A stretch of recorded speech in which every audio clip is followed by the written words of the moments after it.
adalah apa kata firman Tuhan. Apa yang dapat kulakukan adalah apa kata firman Tuhan. Sekarang aku akan menerima firman Tuhan.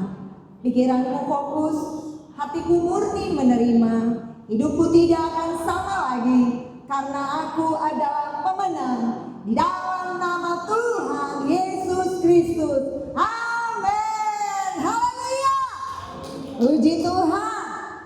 Semua dalam keadaan sukacita. Amin. Semua bersukacita malam hari ini. Haleluya. Puji Tuhan. Sukaan yang dari Tuhan itu adalah kekuatan kita. Haleluya. Hati yang gembira kata firman Tuhan adalah obat. Dan malam hari ini kita semua adalah umat-umat yang berkemenangan, yang sama-sama akan kembali belajar dan terus dikuatkan, diberkati lewat setiap firman Allah, apa yang menjadi perkataan Allah. Kita sama-sama belajar. Saya juga sedang belajar. Dan kita semua juga sama-sama sedang ingin menuju kepada kedewasaan rohani, menuju kepada pengenalan kita yang sesungguhnya akan Yesus Kristus Tuhan kita. Puji Tuhan. Kita akan sama-sama buka kitab kita di dalam Yohanes pasal yang ke-9. Kita akan baca mulai dari ayatnya yang pertama. Yohanes pasal 9 mulai dari ayatnya yang pertama ya sampai ayatnya yang keempat. Kita akan baca bergantian.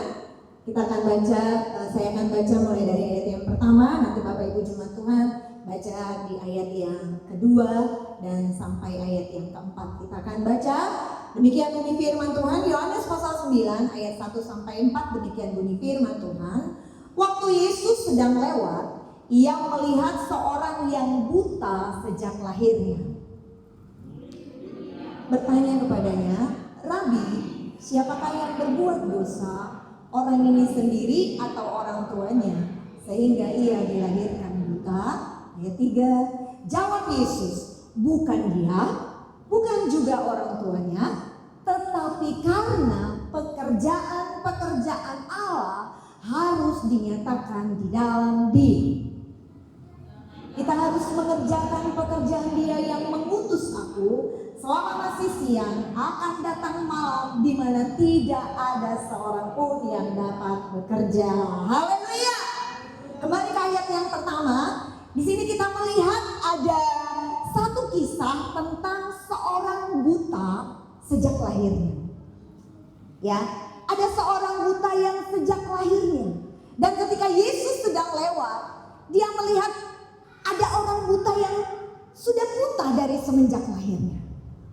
Lalu ayat yang kedua, di sana juga ada begitu banyak orang-orang Farisi, ayat 2, ya, dan termasuk murid-muridnya melihat keberadaan ini karena Yesus pasti ketika sedang berjalan dan melewati orang-orang yang ada di sekitar sana, mungkin dia sedang tertegun dengan melihat orang buta, anak yang buta sejak lahirnya ini. Dan murid-murid tahu ketika Yesus mungkin sedang mengamati anak ini. Murid-murid bertanya, "Rabi, siapakah yang berbuat dosa? Orang ini sendiri atau orang tuanya sehingga ia dilahirkan buta?" Ini yang seringkali menjadi pertanyaan di dalam kehidupan kita.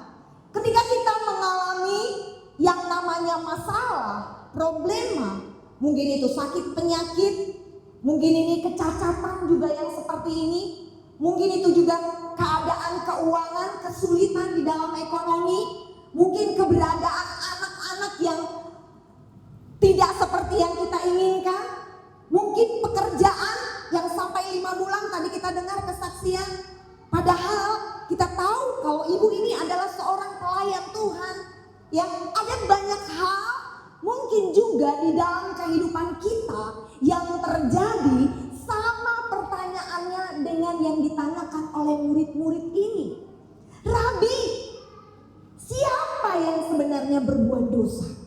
Apakah orang buta ini atau orang tuanya?" Ketika kita mengalami yang namanya pergumulan, Bapak Ibu Jemaat Tuhan, ketika kita mengalami yang namanya sakit penyakit, masalah yang Tuhan izinkan terjadi, memang hal yang pertama yang kita lakukan adalah introspeksi. Apa Bapak Ibu Jemaat Tuhan? introspeksi. Kita harus datang kepada Tuhan, mulai bertanya kepada diri kita sendiri, mengapa ini Tuhan izinkan terjadi? Mungkin ada kelalaian dalam hidup kita. Mungkin ada perlakuan kita yang kita lakukan yang melanggar perintah Tuhan. Mungkin ada hal yang kita lakukan yang tidak menyenangkan hati Tuhan. Sehingga ketika kita sudah dengar firman, kita tahu firman, tetapi kita tidak mengerjakannya, bahkan mengeraskan hati kita, dan Tuhan ingin menghajar kita lewat beberapa peristiwa dan keadaan yang membuat kita menjadi bergumul.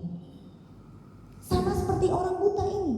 Saya yakin orang tuanya juga ketika mendapatkan anak yang dilahirkan buta, pasti mengalami kesedihan dan kekecewaan. Benar? Pasti mengalami yang namanya luka. Dan bertanya, Tuhan kenapa? Kenapa Tuhan berikan anak yang buta kepadaku? Apa kesalahan yang kulakukan? Apalagi kalau mungkin orang tuanya ini seorang yang setia kepada Tuhan. Dia mungkin akan tambah embel-embelnya. Padahal aku kan sudah setia melayani Tuhan. Siapa yang bersalah Tuhan? Apakah anak yang kulahirkan ini? Tapi logikanya gak mungkin. Anak yang baru dilahirkan itu gak punya dosa. Berarti ada kesalahan orang tuanya. Bapak Ibu jemaat Tuhan, memang hal pertama sekali lagi yang harus kita lakukan ketika kita mengalami yang namanya pergumulan, introspeksi. Mungkin ada hal-hal dalam diri kita, hidup kita yang kita lakukan berhubungan dengan kelalaian di dalam melakukan firman Tuhan. Tetapi setelah kita berdamai dengan diri kita, sudah berdamai dengan Tuhan, dan kita berbalik, bertobat, mengaku di hadapan Tuhan segala dosa dan kesalahan kita, lalu kita memperbaiki diri kita, maka kita pasti akan mengalami yang namanya pemulihan.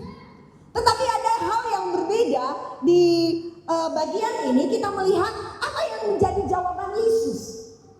Ternyata anak yang buta sejak lahirnya ini bukan karena salah anak itu, bukan karena salah orang tuanya, tetapi ayat yang ketiga coba dibuka.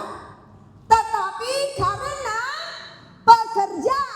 pekerjaan Allah harus dinyatakan di dalam Dia. Haleluya. Ini yang harus kita garis bawahi Bapak Ibu jemaat Tuhan. Sekalipun kita sedang mengalami yang namanya lembah kekelaman, kita merasa sudah punya hubungan yang baik dengan Tuhan, kita sudah mempunyai keterhubungan dengan Tuhan setelah melalui proses introspeksi ya. Sekali lagi, setelah melalui proses introspeksi, kita merasa kita sudah melakukan hal yang benar di pemandangan Tuhan. Tetapi kenapa Tuhan izinkan masih terjadi? Karena ada rencana Allah supaya pekerjaan-pekerjaan Allah harus dinyatakan di dalam kita. Haleluya. Tidak ada mujizat kesembuhan tanpa sakit penyakit. Itu fix. Amin. Tidak ada mujizat kecukupan tanpa melalui kekurangan. Itu fix. Amin. Tidak ada mujizat. Apalagi? Banyak mujizat tanpa melalui lembah air mata saudara. Karena itulah setiap anak Tuhan harus memiliki kesaksian. Haleluya. Seperti kesaksian yang tadi itu luar biasa. Ya, mungkin udah jantungan, menghadapi pertanyaan, harus menyediakan uang yang lumayan banyak, ya kan? Sementara sudah 5 bulan tidak bekerja. Tetapi ketika kita memang berharap kepada Tuhan, Tuhan tidak akan permalukan. Amin. Dan apa yang terjadi? Di ayat yang keempat, kita melihat bahwa ayat yang keempat, kita harus mengerjakan pekerjaan Dia yang mengutus aku selama masih siang, akan datang malam di mana tidak ada seorang pun yang dapat bekerja. Jadi berarti setiap proses dalam hidup kita Bapak Ibu jemaat Tuhan, tadi dikatakan supaya nyata pekerjaan Allah, supaya nyata kemuliaan Allah, supaya nyata ada kesaksian di dalam kehidupan umat-umat Tuhan. Tuhan izinkan terjadi, bukan lagi mencari siapa yang salah, siapa yang berdosa. Haleluya. Ini kisah yang pertama. Kita melihat lagi ada kisah yang selanjutnya. Ini kita keep dulu ya. Tapi kita lihat di dalam Yohanes pasal 11 ayat yang ke-6. Yohanes pasal 11 ayatnya yang ke-6.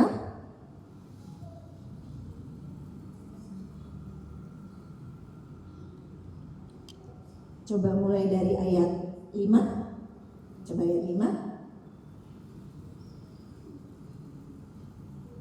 4. Nah, ya. Ini saya ringkaskan saja, tapi saya akan baca. Ketika Yesus mendengar kabar itu, kabar bahwa Lazarus saat itu sedang sakit keras. Ya, datang saudaranya Maria dan Marta karena tahu Yesus ada di situ, supaya Yesus datang ke rumah mereka dan menyembuhkan saudara mereka Lazarus yang sedang dalam keadaan sakit keras.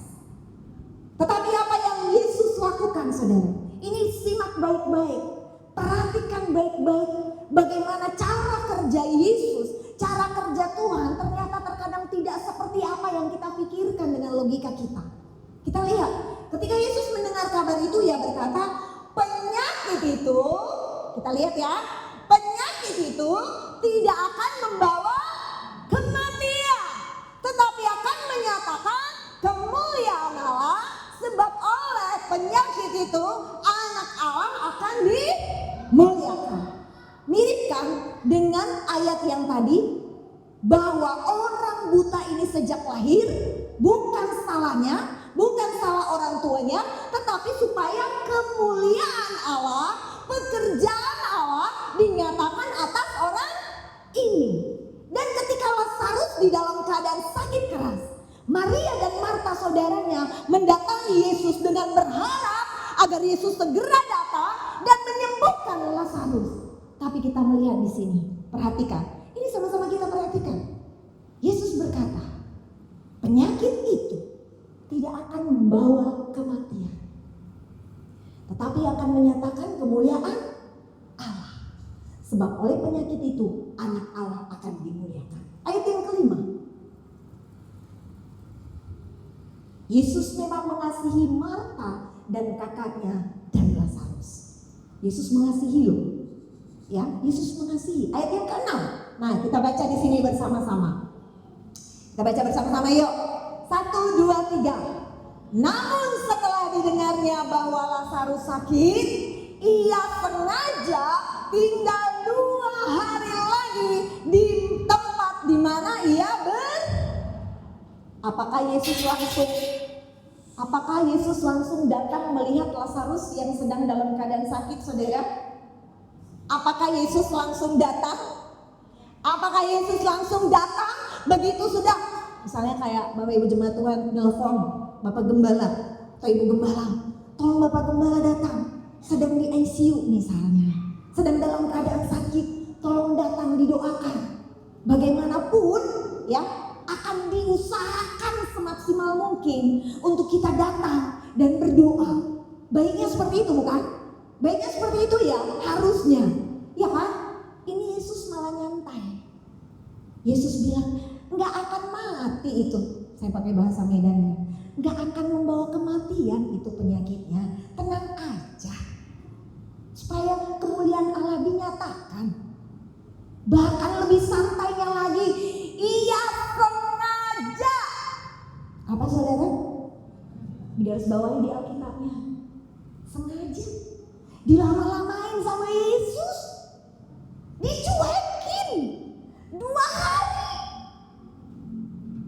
Dan parah nih, ayat 7. Tetapi sesudah itu ia berkata pada murid-muridnya, mari kita kembali lagi ke Yudea. Ayat 8. Murid-murid itu berkata, Rabi, baru-baru ini orang Yahudi mencoba melempari engkau. Masih maukah engkau kembali ke sana? 9. Jawab Yesus, bukankah ada 12 jam dalam satu hari? Siapa yang berjalan pada siang hari kakinya tidak terantuk karena ia melihat terang dunia? 10. Tetapi jikalau seorang berjalan pada malam hari, kakinya terantuk karena terang tidak ada di dalam dirinya. 11. Demikianlah perkataannya, dan sesudah itu ia berkata kepada mereka, Lazarus, saudara kita telah tertidur, tetapi aku pergi ke sana untuk membangunkan dia dari tidurnya. Bercanda Yesus. Beneran bercanda. Kalau sampai Marta dan Maria tahu Yesus bercandanya keterlaluan, marahlah mereka. Padahal kejadian Lazarus sudah mati. Yesus bilang apa? Lazarus saudara kita telah tertidur. Apa Yesus nggak tahu kalau saat itu Lazarus sudah mati, saudara? Apa Yesus nggak tahu? Tahu. Tapi Yesus katakan dia telah tertidur. Bahkan ingat ayat di awal tadi berkata bahwa penyakit itu tidak akan membawa dia pada kematian. Benar?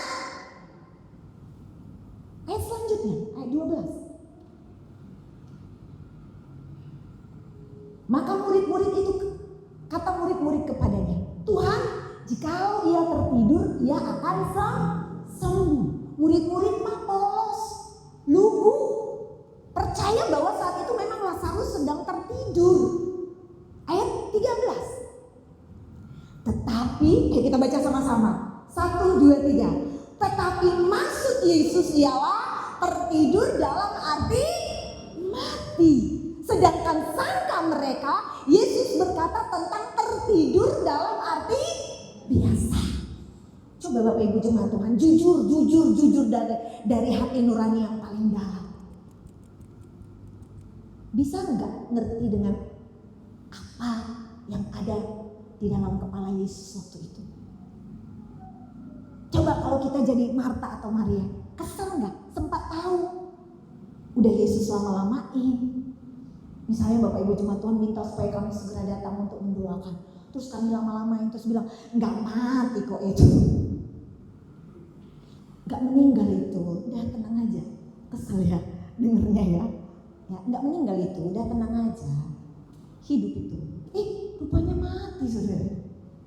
Bahkan dilama-lamain lagi. Terus Yesus bilang gini, enggak, Lazarus itu lagi tertidur. Ayat 14.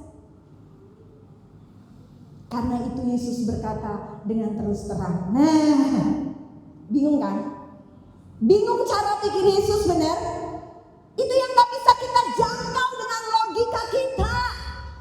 Seringkali apa yang Yesus pikirkan itu gak sesuai dengan logika kita. Tuhan seringkali membawa kita ke dalam lembah kekelaman. Tuhan membawa kita kepada jalan yang berliku-liku. Karena Tuhan terkadang memang dengan sengaja. Haleluya. Sengaja. Bahkan bercanda.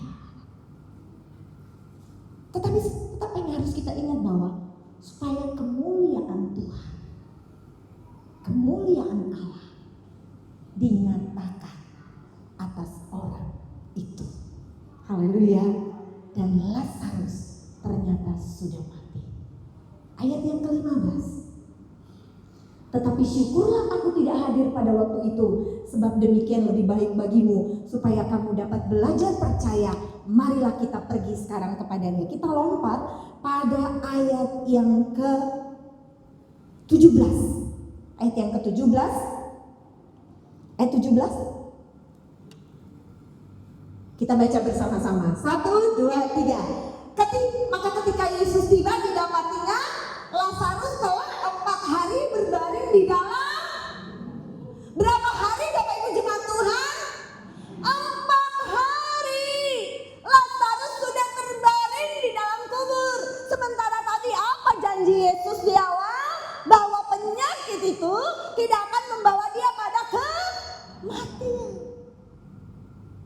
Dan Yesus dengan sengaja gak langsung mendatangi rumah Maria dan Marta untuk mendoakan Lazarus, tapi justru membiarkan sampai Lazarus mati kubur selama 4 hari.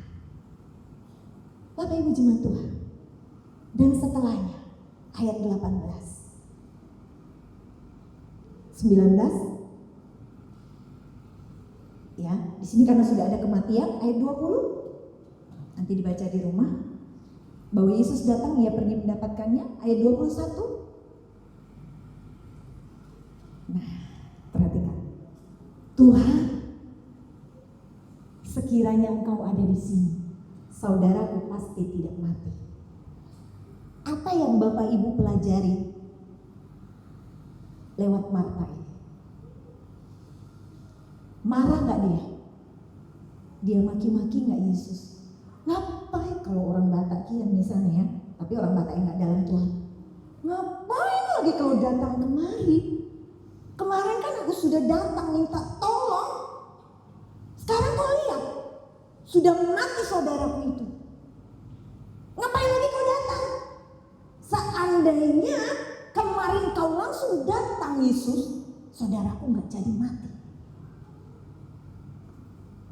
Kira-kira kayak gitu ya. Ya, kalau drama Koreanya kayak gitu kali ya. Kalau misalnya itu kita, ngapain lagi Tuhan datang? Tapi Marta sambil dengan masih bersedih, Tuhan, sekiranya Engkau ada di sini, saudaraku pasti tidak akan mati. Ayat 22. Tetapi sekarang pun aku tahu bahwa Allah akan memberikan kepadamu segala sesuatu yang engkau minta kepadanya. Wow.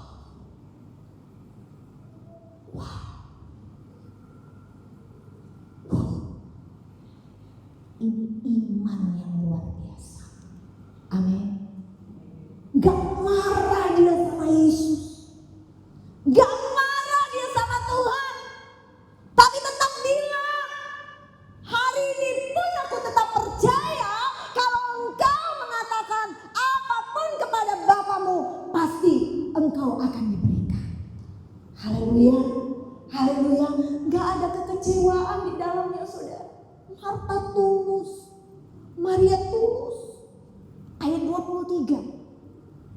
Kata Yesus kepada Marta, saudaramu akan bangkit. Ayat 24. Kata Marta kepadanya, aku tahu bahwa ia akan bangkit pada waktu orang-orang bangkit pada akhir zaman. Di sini Marta masih menguat-kuatkan hatinya. Dia percaya bahwa Lazarus itu akan bangkit, tapi nanti pada waktu akhir zaman gitu loh. Nggak mungkin sekarang. Ya, tapi di sini yang kita pelajari Bapak Ibu jemaat Tuhan, iman Marta itu luar biasa. Haleluya. Iman yang tidak didasari atas kekecewaan, iman yang tidak didasari dengan kemarahan, iman yang tidak didasari dengan rasa kebencian, kesal, bahkan marah kepada Tuhan. Tapi dia tetap percaya bahwa saudaranya pasti akan bangkit, walaupun dia menyatakan itu nanti bangkit pada akhir zaman. Tapi apa yang terjadi? Ayat 25. Jawab Yesus, akulah kebangkitan dan hidup. Barang siapa percaya kepadaku, ia akan hidup walaupun ia sudah mati. Ayat 26. Dan setiap orang yang hidup dan yang percaya kepadaku tidak akan mati selama-lamanya. Percayakah engkau akan hal ini? Kita lihat di sini Yesus nggak langsung tiba-tiba bangkitkan. Tetap harus ada komunikasi dulu, saudara. Tetap harus ada penyampaian firman dulu. Itulah kenapa kita nggak boleh cuma fokus dengan mujizat. Kita harus fokus bagaimana Tuhan menuntun kita dari satu firman kepada firman yang lain, dari satu pewahyuan kepada pewahyuan yang lain. Lihat di sini Tuhan tuntun Marta dulu, Tuhan tuntun orang-orang yang ada di sana di saat Yesus bertemu mereka dengan firman. Enggak langsung mengadakan kejadian spektakuler, langsung menghidupkan Lazarus. Enggak, saudara. Ini yang harus kita pelajari Bapak Ibu jemaat Tuhan. Kita harus siap, bukan hanya fokus dengan mujizatnya, tapi kita juga harus fokus dengan tuntunan Tuhan lewat firman-Nya. Haleluya, haleluya. Sambil terus mengerjakan iman yang benar, bukan iman yang besar. Iman besar gak perlu, karena firman Tuhan katakan cukup sebesar biji sesawi. Yang penting imannya benar. Haleluya. Ayat 27. Jawab Marta, "Ya Tuhan, aku percaya bahwa Engkaulah Mesias Anak Allah, Dia yang akan datang ke dalam dunia." Ayat 28. Dan sesudah berkata demikian, ia pergi memanggil saudaranya Maria dan berbisik kepadanya, "Guru ada di sana dan ia memanggil engkau." Ayat 29. Mendengar itu Maria segera bangkit lalu pergi mendapatkan Yesus. 30. Tetapi waktu itu Yesus belum sampai ke dalam kampung itu, ia masih berada di tempat Marta menjumpai dia. 31. Ketika orang-orang Yahudi yang bersama-sama dengan Maria di rumah itu untuk menghiburnya melihat bahwa Maria segera bangkit dan pergi keluar, mereka mengikutinya karena mereka menyangka bahwa ia pergi ke kubur untuk meratap di situ. 32. Setibanya Maria di tempat Yesus berada dan melihat dia, tersungkurlah ia di depan kakinya dan berkata kepadanya, "Tuhan." Sama ucapan Maria dengan Marta. Mereka memang kakak adik yang soulmate. Sama isi hatinya, "Tuhan, sekiranya engkau ada di sini, saudaraku pasti tidak mati." Sama dengan ucapan Marta tadi. Ini Maria. Ayat 33. Ketika Yesus melihat Maria menangis dan juga orang-orang Yahudi yang datang bersama-sama dengan dia. Nah, ini. Maka masgullah hatinya. Ia sangat terharu. Ini satu-satunya ayat di mana hati Yesus masgul. Tahu masgul? Bukan masdul. Masgul. Yesus itu nggak tahan dengan air mata, saudara. Yesus nggak tahan dengan air mata. Haleluya. Maria mendatangi. Kemarin hari Minggu kita sudah belajar bagaimana Maria ini membawa minyak narwastu murni setengah kati yang harganya 300 dinar. Itu kurang lebih upah 1 tahun. Mahal ya harga minyak narwastunya. Dan dia meminyaki kaki Yesus dengan minyak narwastu yang mahal itu. Lalu mencium kakinya dan dia menangis. Dan di sini kembali Maria menangis. Bapak Ibu jemaat Tuhan, jangan merasa ketika kita datang kepada Yesus dengan tangisan itu membuat kita seperti orang yang cengeng. Jangan merasa seperti itu Bapak Ibu jemaat Tuhan. Di dalam kitab Amsal dikatakan bahwa air mata kita itu ditampung sama Tuhan di dalam kirbatnya. Haleluya. Ditampung saudara. Ditampung. Sudah seberapa banyak air mata kita untuk satu pergumulan yang kita selama ini bawa kepada Tuhan. Jadi anggaplah kalau belum dijawab berarti belum penuh kirbatnya. Saya selalu mengibaratkan seperti itu. Kenapa belum terjawab? Berarti kirbatnya itu belum penuh dengan air mata. Gak cuma wanita, bapak-bapak juga kenapa rupanya kalau nangis di hadapan Tuhan. Kenapa emangnya? Dikatain bencong, dikatain banci. Nangis. Memang tangisan itu identik dengan wanita. Tapi kita melihat di sini air mata itu, tangisan itu membuat hati Yesus masgul. Haleluya. Terharu. Dan dia berkata, ayat 34. "Di manakah dia kamu baringkan?" Nah, baru masuk nih. Baru masuk. Jadi enggak langsung mujizat. Yesus datang tiba-tiba dari Yudea. "Wah, mana si Lazarusnya tuh? Ayo di dalam nama Bapa, Putra dan Roh Kudus bangkit engkau Lazarus." Enggak. Kita lihat tuntunan Tuhan itu memang luar biasa. Cara Tuhan itu membawa kita itu kadang kayak main apa tuh? Tuh anak-anakku suka main game ya. Ya kayaknya diputer-puter dulu kemana. Tapi lihat. Baru hampir terakhirnya. "Di manakah dia kamu baringkan?"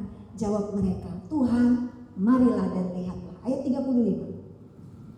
Maka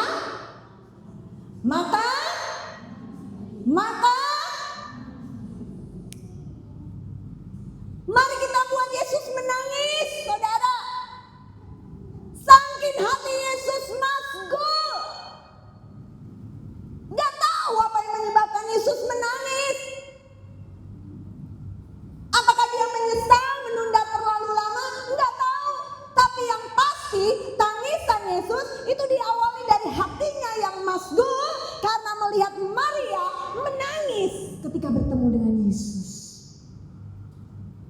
Yesus pun menangis. Ini juga satu-satunya ayat, gak ada di tempat lain yang menyatakan Yesus menangis. Haleluya. Jadi saudara, kalau menangis, Yesus juga ikut menangis. Haleluya. Tapi kalau tangisannya benar ya, jangan menangisi meratapi yang gak benar. Yesus juga gak akan masuk hatinya. Tuhan tahu hati kita. Haleluya. Tuhan tahu air mata kita, sehingga kita bisa membuat hati Yesus masuk dan membuat Yesus menangis tanpa rekayasa. Ayat 36. Kata orang-orang Yahudi, lihatlah betapa kasihnya kepadanya. 37. Tetapi beberapa orang diantaranya berkata, ia yang memelekkan mata orang buta, tidak sanggupkah ia bertindak seorang sehingga orang ini tidak mati? Nah, mulai ada ngomongan-ngomongan, ya kan? Kok lama kali pilihnya gitu ya? Kok lama kali langsung bangkitkan Lazarus yang sudah mati ini? Dia kan bisa memelekkan yang buta. Sabar ya penonton, sabar penonton. Ayat 38. Kembali. Maka masgullah pula hati Yesus. Lalu ia pergi ke kubur itu. Kubur itu adalah sebuah gua yang ditutup dengan batu. Ya, jadi kuburan di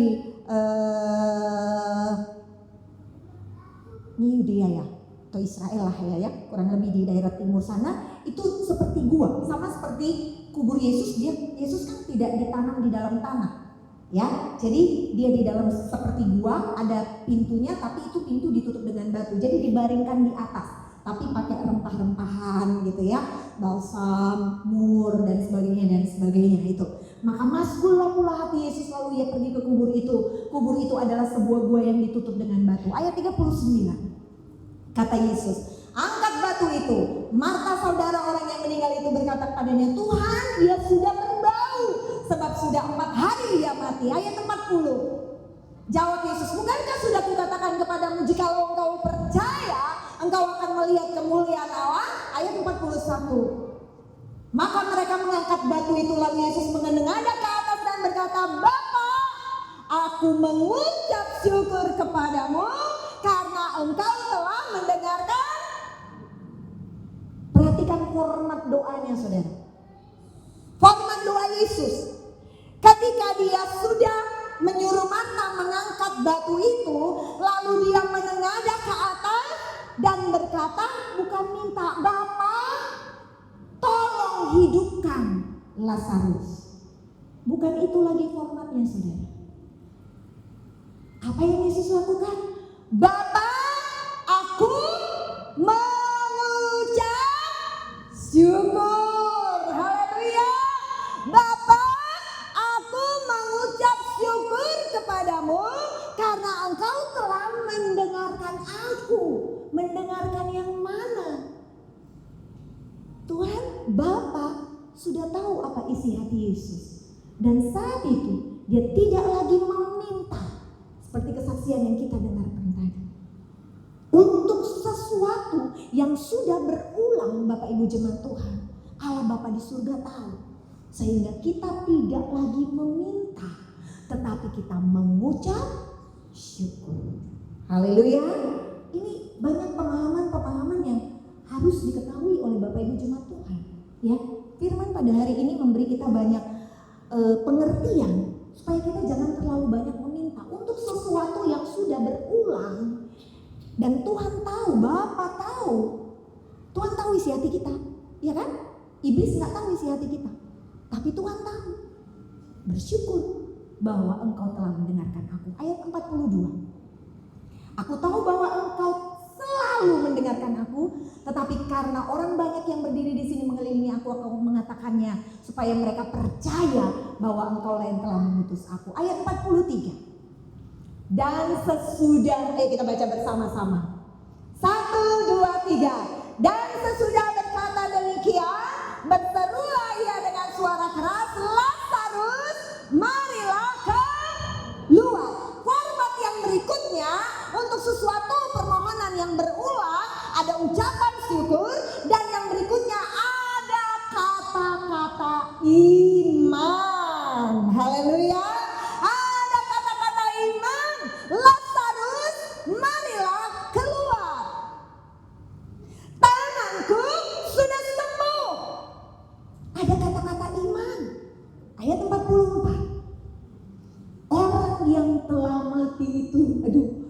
misalnya kita ada di situ serem juga ini ya.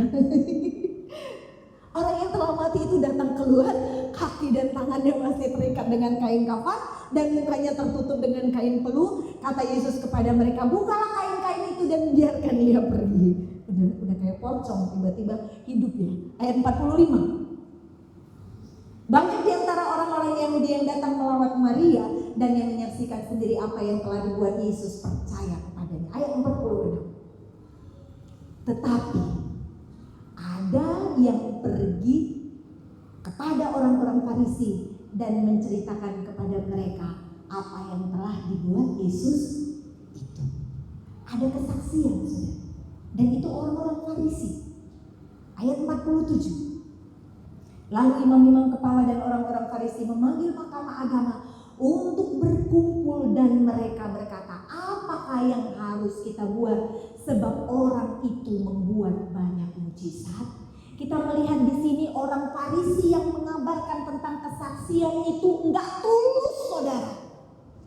Mereka menyaksikan itu kepada orang lain dengan tujuan supaya Yesus ini ditangkap, supaya Yesus ini dibunuh. Bapak Ibu jemaat Tuhan, ketika kita mengalami kemenangan dari Tuhan, Lazarus sudah dibangkitkan dari kematian, kita harus punya hati yang tulus untuk bersaksi kepada orang lain. Haleluya. Bukan seperti apa yang dilakukan oleh orang-orang Farisi, tapi pada saat ini ketika kita sudah mengalami pertolongan Tuhan, kita harus saksikan supaya apa? Nama Tuhan dipermuliakan. Amin. Tidak semua apa yang terjadi dalam hidup kita seperti yang kita ingini. Ya, terkadang hal-hal yang terjadi dalam hidup kita nggak mau, kita nggak ingin. Ya, saya ini sedikit kesaksian dulu sebelum saya mengerti tentang kebenaran firman Tuhan, saya menobatkan diri saya sebagai Queen of Karma. Ngerti ya, Queen of Karma itu gini ceritanya. Bukan saya buat-buat, tapi kalau ada orang yang nyakitin hati saya dan sampai buat saya menangis, itu sebelum saya kenal firman dengan benar-benar ya, pasti ada sesuatu terjadi, bakal ada sesuatu terjadi dengan orang itu. Dan itu sudah berlangsung beberapa kali, gitu loh.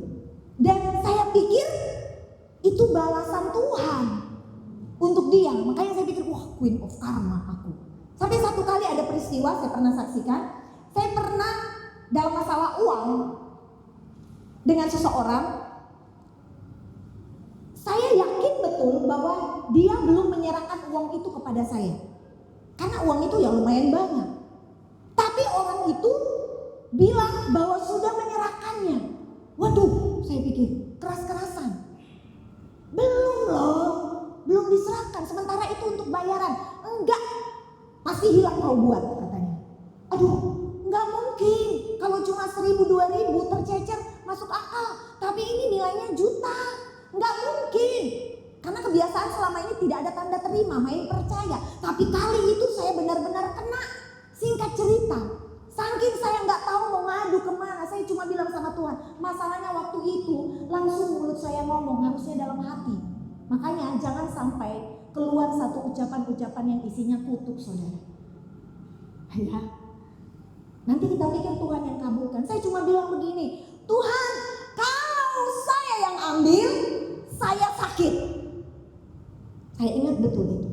Tapi kalau dia yang belum menyerahkan, buat dia yang sakit. Karena saya ngerasa dulu Queen of Karma. Dan benar saudara, orang itu jatuh sakit. Dan yang parahnya sampai detik ini, saya nyesal. Dan sejak itu saya belajar untuk tidak mengucapkan kata-kata kutuk ketika marah. Mau mencabut itu, saya berarti harus terbuka dengan dia. Nanti dia jadi marah kan? Saya cuma minta ampun dan belajar. Maksudnya di sini Bapak Ibu jemaat Tuhan, jangan kita pikir ketika kesal dengan anak kita. Saya pernah juga dengar bilang gini, jangan pernah sakiti hati mama ya, karena nanti Tuhan yang akan balaskan. Lihat aja apa yang mama bilang ini nanti terjadi sama hidupmu, jadi susah. Terus memang beneran terjadi, terus kita bangga. Wah saya Queen of Karma, betul kan? Yang mama bilang semalam udah dibalaskan Tuhan samamu. Enggak saudara, Tuhan enggak sejahat itu. Iblis juga bisa jawab doa. Amin. Itu sebabnya jangan pikir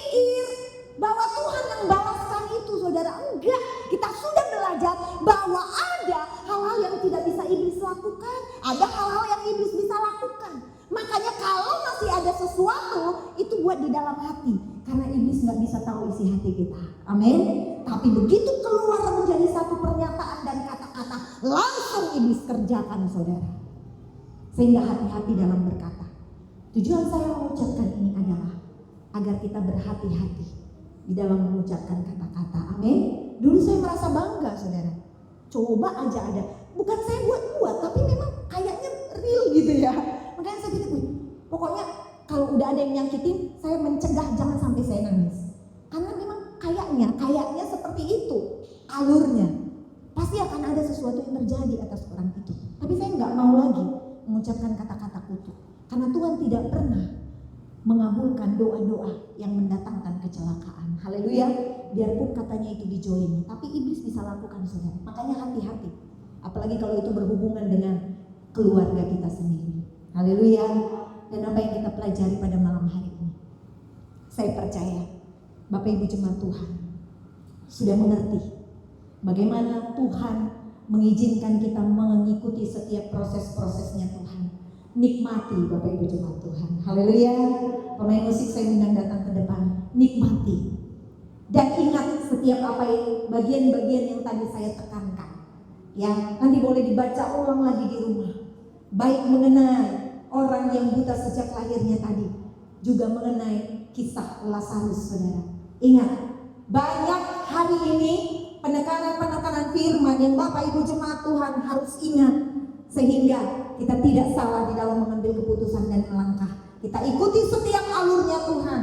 Walaupun kita merasa kita seperti di bawah jalannya mereng-mereng dan sebagainya, tapi percayalah Tuhan ingin menyatakan kemuliaannya dalam hidup kita. Haleluya. Mari kita sama-sama bangkit berdiri. Kita angkat pujian. Banyak perkara yang tak dapat ku mengerti.